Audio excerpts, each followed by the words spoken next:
अस्सलाम वालेकुम दोस्तों, मेरा नाम है वसी और आप देख रहे हैं मेरा यूट्यूब चैनल वसी MG। दोस्तों, आज जिस टॉपिक के साथ मैं हाजिर हुआ हूँ वो बहुत ही इंपॉर्टेंट टॉपिक है। वो टॉपिक ये है कि वो लोग जो अमेरिका, कनाडा या यूरोप के मुल्कों में जाते हैं, ऑस्ट्रेलिया में जाते हैं और उनका मकसद होता है कि वहाँ का ग्रीन कार्ड या सिटीजनशिप हासिल करें और फिर वहाँ पे सेटल हो जाएं और अपने बच्चों को भी वहाँ सेटल करें। उनको सिटीजनशिप हासिल करने के बाद भी कोई खातिर खा कामयाबी हासिल नहीं होती। ऐसा क्यों होता है? और अगर ऐसा होता है तो उन लोगों को क्या करना चाहिए, क्या प्लानिंग करनी चाहिए कि वो सिटीजनशिप हासिल करने के बाद भी कामयाब हो सकें? वरना अक्सरियत वहाँ पे वही होती है कि वो सिटीजनशिप हासिल करने के बाद भी छोटी मोटी जॉब्स कर रहे होते हैं और अपने बच्चों को बहुत मुश्किल से वहाँ की जो लाइफ है उसमें वो जी रहे होते हैं। तो इन सब बातों के ऊपर आज हम बात करेंगे और मैं कोशिश करूंगा कि ये 10 मिनट के अंदर जो है 10 या 9 मिनट के अंदर मैं वीडियो को कंप्लीट करूं। आप दोस्तों ने वीडियो को आखिर तक देखना है क्योंकि इसमें जो इन्फॉर्मेशन मैं आपको देने वाला हूं, जो प्लानिंग मैं आपको देने वाला हूं, वो शायद पहले आपकी नजरों से नहीं गुजरी है।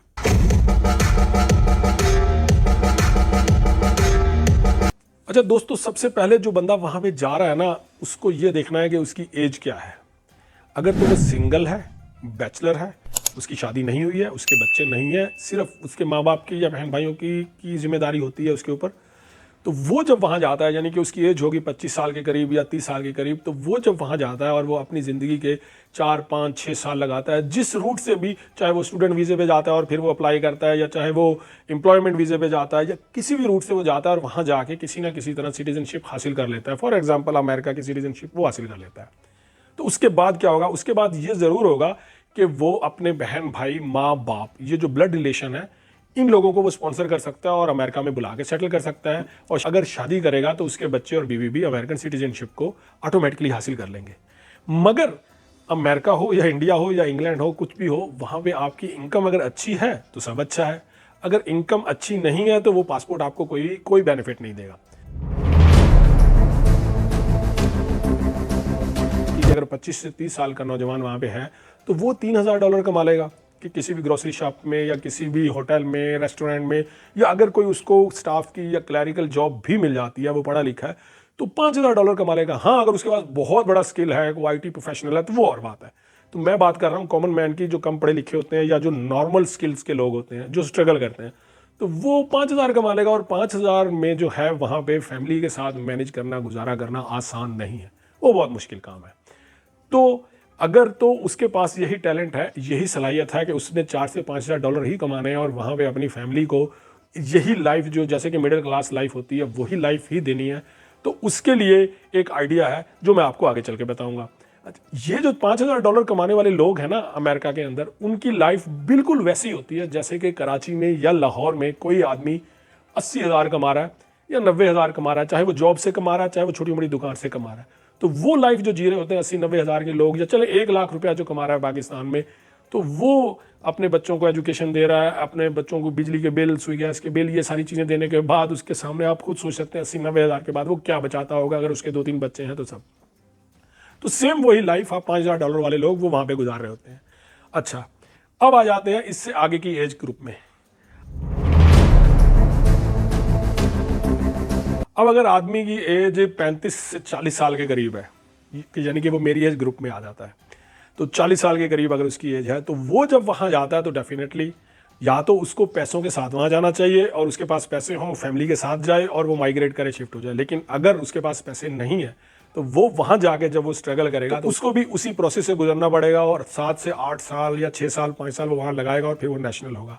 अब जब उसको वहाँ की नेशनैलिटी मिल जाएगी तो उसके बाद क्या होगा? उसके बाद उसके सामने भी वही मसाइल आएंगे कि उसने भी जॉब करनी है, उसने भी अपनी फैमिली को वो मेंटेन करना है और सारी चीज़ें आएंगी। अब उसको क्या करना चाहिए? क्योंकि वो भी ज़्यादा से ज़्यादा 4000 या $5000 कमा लेगा। हाँ, अगर उसके पास बहुत कोई प्रोफेशनल स्किल है, जैसे मैंने पहले भी कहा, तो हो सकता है वो कुछ ना कुछ ज़्यादा अर्न कर सके और उसकी लाइफ बेहतर हो। पर याद रखें, दुनिया का कोई भी मुल्क है, अगर आपने कामयाब होना है, फिनेंशियली स्टेबल होना है, तो डेफिनेटली आपको या तो अपना कारोबार करना पड़ेगा या आपके पास कोई ऐसा हुनर हो, ऐसा स्किल हो, जैसे कि आप डॉक्टर हो या इंजीनियर हो, तो आप जाके एक फिनेंशियल स्टेबिलिटी की तरफ जा सकते हैं दुनिया के किसी भी मुल्क में। ये जो कॉन्सेप्ट है ना कि हम उन मुल्कों में जाएंगे तो आधे खर्चे तो गवर्नमेंट उठा लेगी, तो हमें तो जो है ना बहुत सेफ हो जाएगा और ये है वो है, तो ये सब बातें कहने की हद तक होती हैं, ये इतना ईजी नहीं होता है। वो मेरे एक दोस्त हैं, वो अक्सर ये कहते हैं कि यूरोप के जो मुल्क हैं और ऑस्ट्रेलिया है, कनाडा है, ये सब जो कंट्रीज़ हैं, ख़ासतौर पे यूरोपियन कंट्रीज़, ये जो कंट्रीज़ हैं ये आपको कभी अमीर नहीं होने देंगे।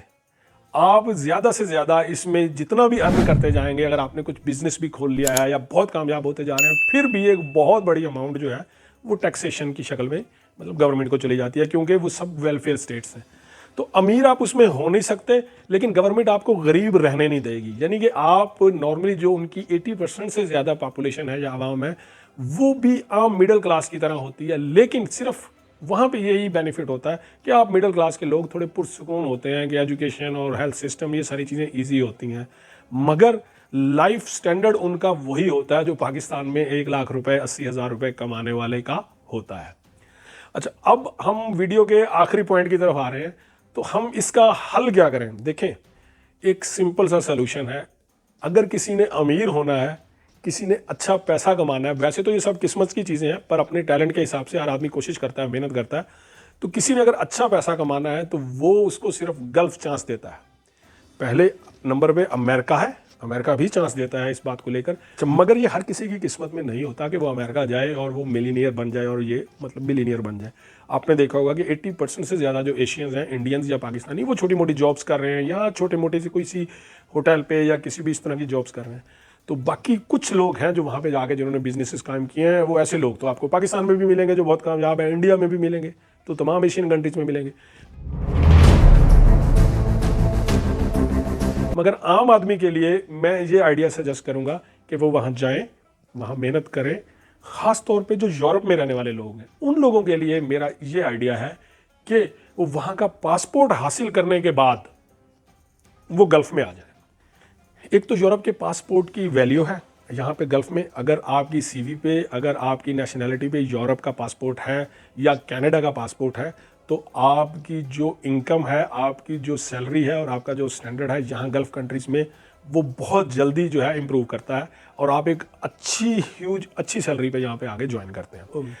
आप रिसर्च कर लें, इंटरनेट भरा पड़ा होगा डिफरेंट वीडियो से, कि आपको पूरे गल्फ़ में, दुबई में, सऊदी अरब में, इवन कतर में, या जितने भी ये गल्फ़ की 5 या 6 मुल्क हैं, इनमें आपको अमेरिकन्स नज़र नहीं आएंगे।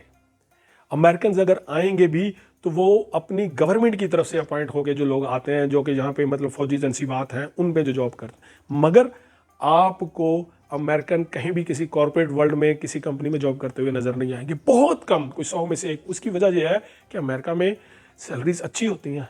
अमेरिका में जो है वहाँ के जो लोग हैं वो अच्छी सैलरीज ले रहे होते हैं, अच्छा कमा रहे होते हैं। अब कोई भी प्रोफेशनल आदमी जब वहाँ से माइग्रेट करके यहाँ आके जॉब करना चाहेगा तो उसको सैलरी का डिफरेंस और अमेरिका की दूरी उसको सूट नहीं करती है। लेकिन यूरोप के जितने लोग हैं आपको यहाँ पे सब नज़र आएंगे।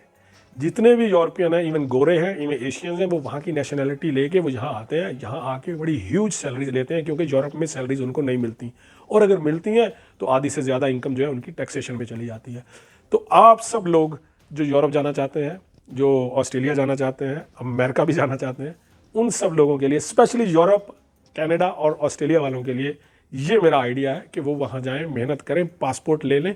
एक अच्छे मुल्क का पासपोर्ट उनके पास आ जाएगा, उनके बच्चों की जो मतलब फ्यूचर है उस पासपोर्ट के हिसाब से सेव हो जाएगा और दुनिया उनके लिए ओपन हो जाएगी। मगर वहाँ पे वो ज़्यादा अर्न नहीं कर सकेंगे, तो वो अपनी क्वालिफ़िकेशन के हिसाब से गल्फ़ में आए, और गल्फ़ में इवन के वो फैमिली के साथ भी शिफ्ट हो जाएंगे, तो वो ऐसी लग्जरी लाइफ गुजारेंगे कि जैसे पाकिस्तान में किसी प्राइम मिनिस्टर या किसी बहुत बड़े मिनिस्टर के बेटे या बच्चे वहाँ पे जो लाइफ गुजारते हैं, आप यहाँ पे आके वो वैसी लाइफ एंजॉय कर सकते हैं। तो दोस्तों, कोई भी सवाल अगर आपका है तो वो आप कमेंट में करें, मैं हर कमेंट का जवाब 1 बाय 1 ज़रूर दूंगा इंशाल्लाह। तो इसके अलावा कोई भी चीज़ है, कोई भी पॉइंट है जो आप डिस्कस करना चाहते हैं, आप ज़रूर कमेंट में बताइए। चैनल को सब्सक्राइब करना मत भूलिएगा। तो दोस्तों, उम्मीद करता हूँ कि आज की जो वीडियो आपको पसंद आई होगी। तो मिलते हैं ऐसी किसी अगली वीडियो में, तब तक के लिए इजाज़त दीजिए। अल्लाह हाफिज़।